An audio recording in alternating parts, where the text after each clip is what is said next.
کہمس نے ابن بریدہ سے، انہوں نے یحییٰ بن یعمر سے روایت کی، انہوں نے کہا کہ سب سے پہلا شخص جس نے بصرہ میں تقدیر سے انکار کی بات کی معبد جہنی تھا۔ میں یعنی یحییٰ اور حمید بن عبد الرحمن حمیری حج یا عمرے کے ارادے سے نکلے۔ ہم نے آپس میں کہا کاش رسول اللہ صلی اللہ علیہ وسلم کے صحابہ میں سے کسی کے ساتھ ہماری ملاقات ہو جائے تو ہم ان سے تقدیر کے بارے میں ان آج کل کے لوگوں کی کہی ہوئی باتوں کے متعلق دریافت کر لیں۔ توفیق الہی سے ہمیں حضرت عبداللہ بن عمر بن خطاب رضی اللہ عنہما مسجد میں داخل ہوتے ہوئے مل گئے۔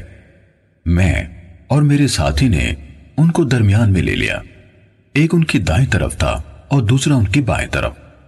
مجھے اندازہ تھا کہ میرا ساتھی گفتگو کا معاملہ میرے سپرد کرے گا، چنانچہ میں نے عرض کی، اے ابو عبد الرحمن، یہ عبداللہ بن عمر رضی اللہ عنہما کی کنیت ہے۔ واقع یہ ہے کہ ہماری طرف کچھ ایسے لوگ ظاہر ہوئے جو قرآن مجید پڑھتے ہیں اور علم حاصل کرتے ہیں، اور ان کے حالات بیان کیے۔ ان لوگوں کا خیال ہے کہ تقدیر کچھ نہیں، یعنی ہر کام نئے سرے سے ہو رہا ہے، یعنی پہلے سے اس بارے میں نہ کچھ طے ہے نہ اللہ کو اس کا علم ہے۔ ابن عمر رضی اللہ عنہما نے فرمایا، جب تمہاری ان لوگوں سے ملاقات ہو تو انہیں بتا دینا کہ میں ان سے بری ہوں اور وہ مجھ سے بری ہیں۔ اس ذات کی قسم جس کے نام کے ساتھ عبداللہ بن عمر حلف اٹھاتا ہے، اگر ان میں سے کسی کے پاس احد پہاڑ کے برابر سونا ہو اور وہ اسے خرچ بھی کر دے تو اللہ تعالیٰ اس کی طرف سے اس کو قبول نہیں فرمائے گا یہاں تک کہ وہ تقدیر پر ایمان لے آئے۔ پھر کہا، مجھے میرے والد عمر ابن خطاب رضی اللہ عنہ نے بتایا، ایک دن ہم رسول اللہ صلی اللہ علیہ وآلہ وسلم کی خدمت میں حاضر تھے کہ اچانک ایک شخص ہمارے سامنے نمودار ہوا۔ اس کے کپڑے انتہائی سفید اور بال انتہائی سیاہ تھے۔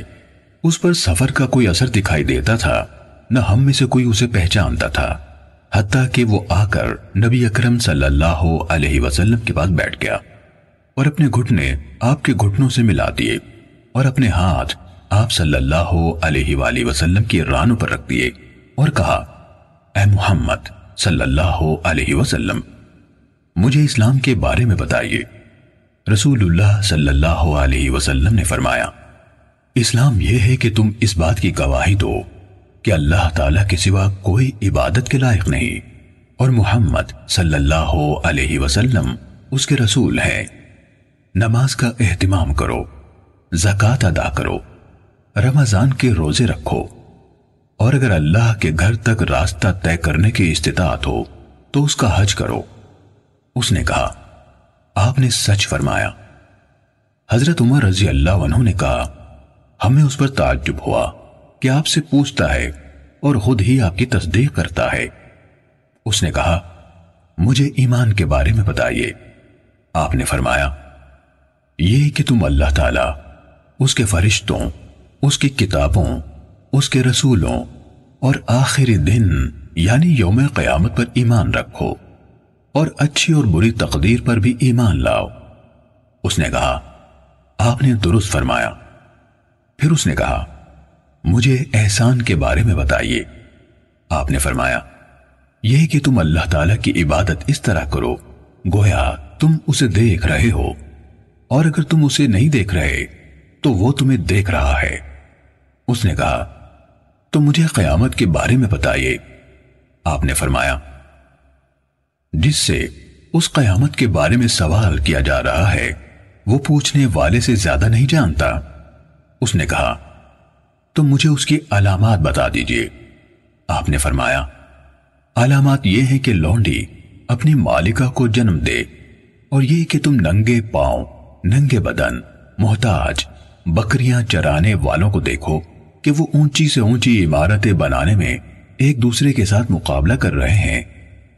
حضرت عمر رضی اللہ عنہ نے کہا، پھر وہ سائل چلا گیا۔ میں کچھ دیر اسی عالم میں رہا، پھر آپ صلی اللہ علیہ وآلہ وسلم نے مجھ سے کہا، اے عمر، تمہیں معلوم ہے کہ پوچھنے والا کون تھا؟ میں نے عرض کی، اللہ اور اس کا رسول زیادہ آگاہ ہے۔ آپ صلی اللہ علیہ وآلہ وسلم نے فرمایا، وہ جبرائیل تھے، تمہارے پاس آئے تھے، تمہیں تمہارا دین سکھا رہے تھے۔ صحیح مسلم حدیث نمبر 93